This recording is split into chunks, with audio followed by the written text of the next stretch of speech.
Hello and welcome to Uncovered, the podcast with your host, Jason Irving. Join me in a journey to understand what's truly happening in your world and the world around you. This is not about how you're living life on the surface. It's about what's truly driving you from under the covers. I'm going to take you on a journey to deeply uncover the reason why you are here, the ultimate purpose in your problems and the way that they have shaped your life up until now. See, I believe you have a purpose, and your problems are the highway towards ultimate realization of that journey towards freedom and the reconnection of your true self. I've been told I have a different spin on most things, and I'll be giving you my understanding of life, love, and what we're all here for, purpose. To get the best out of this podcast, drop what you already know so you can discover what's beyond you. So join me, let's play this game of life and bring on liberation, transformation, and change. Let's do this. Okay, I'm here with Felia. How are you? Good, how are you? Not too bad. I'm going to interview you today. No, I'm not. Okay, don't I'm going to interview you. Yeah, that's it.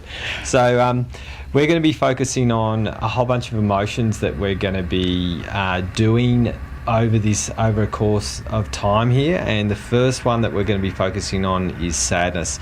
The reason why I'm doing this is simply because I think that the tough emotions have been given a really, really rough gig, and they've been given a really, really hard time. And when I was a healer, I spent a lot of time working with emotions and understanding the benefits of the really difficult emotions, while everyone has been trying to be happy and change their emotions and feel different and make sure that everything was okay. I was spending time working with the real stuff. I was working with, disgust, shame, despair, depression, and that's what you do as a healer. People don't come and say, "Hey, I'm awesome.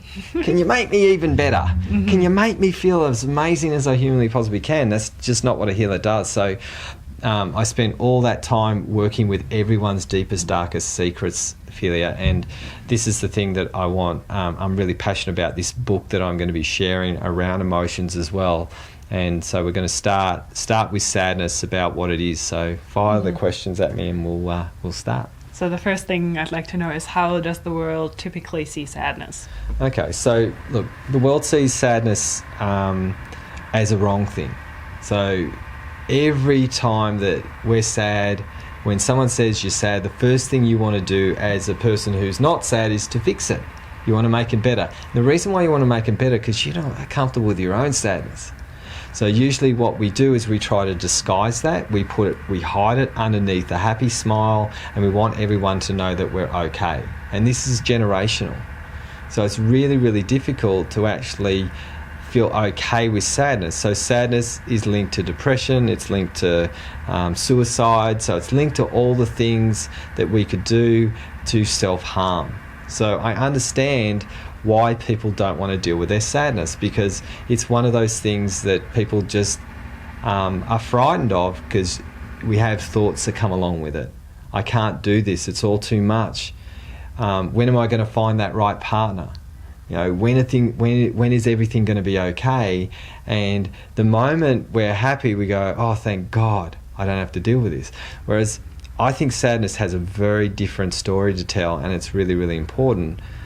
What I see people doing is trying to fix it, make it better, and they're trying to run away from the very thing that, in my opinion, is one of the most important emotions that we're here to solve and work with, but not solve the way that we think. So is that sort of enough? Does that give you enough of a bit of an idea about what we do? So what do you do when you're sad? Like, what's your thing? Do you isolate? Do you eat chips? What do you do? Yeah, definitely isolate. Also chocolate Yeah. is a biggie, and also exercise. Yeah, so because it just all of that makes you feel happy, right? Like you get the good hormones. So we run the dopamine hit, so you don't do anything bad. So some people who are feeling sad, they will go and take ecstasy. They will go and smoke hash. They'll smoke a joint and do all sorts of things to try and make themselves feel happy. So we do diversion techniques. Very, very normal. And one of the most common things, if you think about the world today, especially Australia is the number one obese country per capita in the world right now. Did you know that? No, I thought America, to be honest. We are number one. And it's probably something we shouldn't be happy with, but we are winning in the obese stakes. Now, if you think about that from a psychological perspective, we're eating away the sadness. We don't want to feel it, so we eat. And that's the most common thing, is addiction to food to cover up how we feel. And typically different types of food will store a particular emotion, but quite often sadness is one of them. Like sweet foods. Yeah, sweet foods to actually make us feel sweet and happy. Yeah. Right, so we go and chase them, chase the fridge in the cupboard. And do you think we avoid the sadness because we feel uncomfortable with it naturally, or do you think we avoid it because that's what society kind of tells us? I think we've been taught. Because if you think, like I have helped mothers, so many mothers, to stop trying to make their babies happy. But you don't know when you're a mum. You know, first time mum, baby's crying, you want to make him stop crying, right? So a baby is taught that it's not able to be expressive from a very early age. It's great when they're happy. Oh my God, they're sad. Oh, what do we do? How do we make it better? Right? So my kids didn't get that because I was their parent. Right, so I was actually letting them be sad. I'd give them hugs. I'd support them when they had problems with digestion. I knew that they had problems with their digestion because there's an amazing Australian woman who has written a book called The 5 Baby Cries. So there's 5 primitive reflexes that the kids are actually wanting to show you, and one of them is I'm sad. I need a hug. But you're meant to just give them a hug and let them be sad. Right? That's what we've been taught at a very early age, and mums and dads just don't know how to deal with it. So dads don't talk, and women try to fix it, make it better. Is a pretty common thing that I've seen over the thousands of sessions that I've worked with kids, and it comes down to the little legs. It comes down to what you've experienced, because all that experience that you received from your mum and dad, and how the environment is what you'll understand sadness to be. So if we think about how we are in the world, is cover that up. We don't want to embarrass anyone. It's too much of that. There's enough of that. So kids in my generation, kids are meant to be seen and not heard. So I had to muffle a lot of how I felt. It was just a generational thing. Now it's okay more to express our emotions in this day and age. It's how we do it that matters, and we don't have any training around it. Absolutely. And that makes a lot of sense as well. Yeah. To act like that. And then how do you see sadness though? Look, being a healer and being typically a sad person myself, I see sadness as the feeder for deep, deep reflection. So sorrow is a even bigger version of sadness. So sadness and sorrow are the drivers towards deep understanding of who you are from the deepest water inside. So when you actually spend time with sadness, you're trying to find out who you are and why you've arrived here on this planet. So it's a purpose driver. Right? You find out what you don't like, you find out what really matters, you understand what you're here for, you understand what really, really makes you tick, and you find out all the things that you missed out on as a child. So if you look at sadness that way, it's a collector of information to help you re-establish what you missed out on from childhood. And if we don't have sadness, then we don't get to build joy. So I believe I run a course or an academy based on the Kabbalah. Now, joy is born from sadness in the Kabbalah, right? So sadness is also where our development for true spirituality sits. True spirituality sits in sadness, right? So it's that capacity to be able to go in elegantly to the sea of sadness and find your answers. And when you do, you want to have sadness in your pocket for the rest of your life, and you want to spend time with it. Because I know joy is great. The thing is, when you're joyful, you just want to stay joyful and you bypass the big issues. Mm-hmm. Right? So many people that I've worked with, I spent time with someone on Monday and I was just like, oh, I'm just that positive person. And she was telling me how horrific her life was. I was like, that doesn't sound too positive at all. Yeah, but I just like to see everyone in a positive light. I'm like, so you're not being realistic about what's really going on. Mm-hmm. Right? So positive people are not realistic of what is really happening on their insides.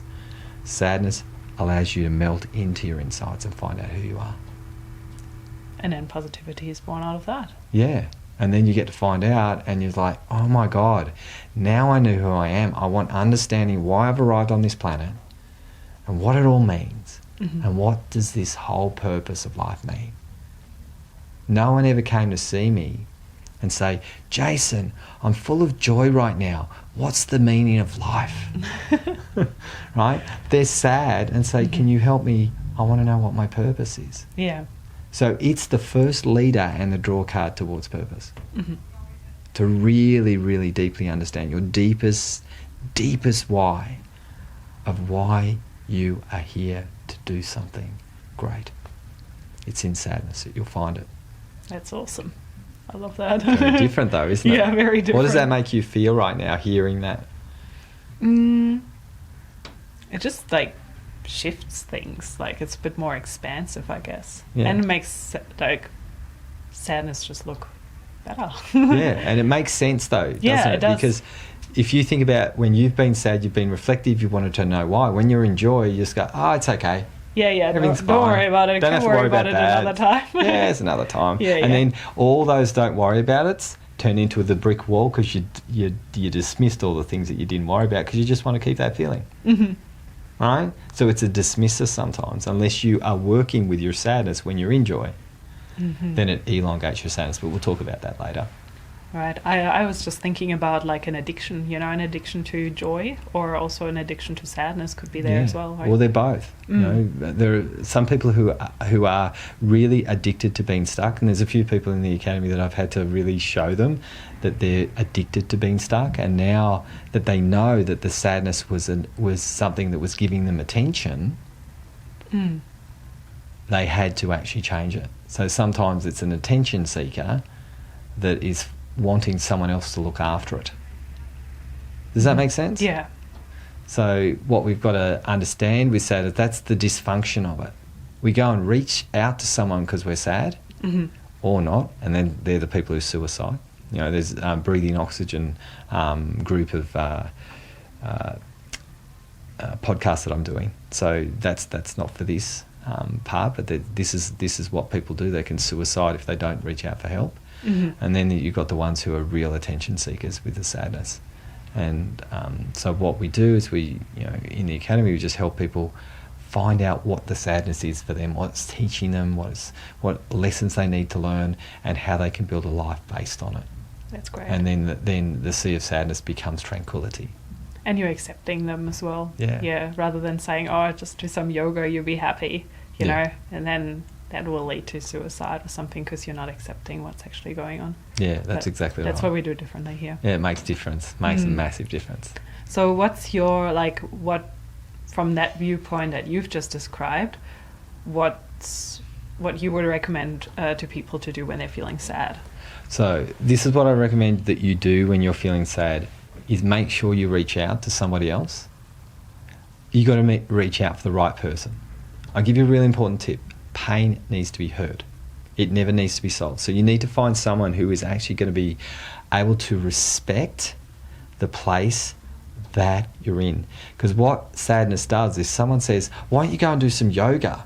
Why don't you go and get some acupuncture for that? Why don't you go and do some exercise? The sadness says, you just didn't accept me. You just didn't accept me, so I'm going to hide.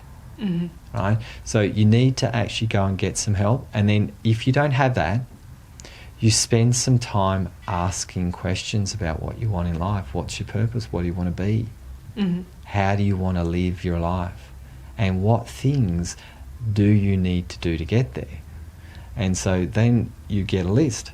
You write a list of all the things that sadness is giving you as an operational tool to move you towards your purpose. Wow. Okay? And once it becomes that tool, it's like, thank God you're here. You're giving me the tools that lead me towards liberation, freedom, and joy. Right? And that's what the tool of sadness does. So my suggestion is, make sure you sit down and sit in it. Accept what it is. Accept the thoughts that come along with it. Write them down and spend time. And then write a list of what are the things that you're going to do to make things different. Because one thing I know is if you do the same thing, you're going to have the same results. Now, this is a very different way of working with sadness. So the number of people that I've worked with that have worked with this way, they've made sense of the sadness. These are all the people who can't actually find joy just to be joy. Right? They can't do it. This is actually what works, and it works 100 miles an hour. It's so quick. Okay, so that's what you want to do. Write your list and understand. And the goal is to never, ever run away from it again.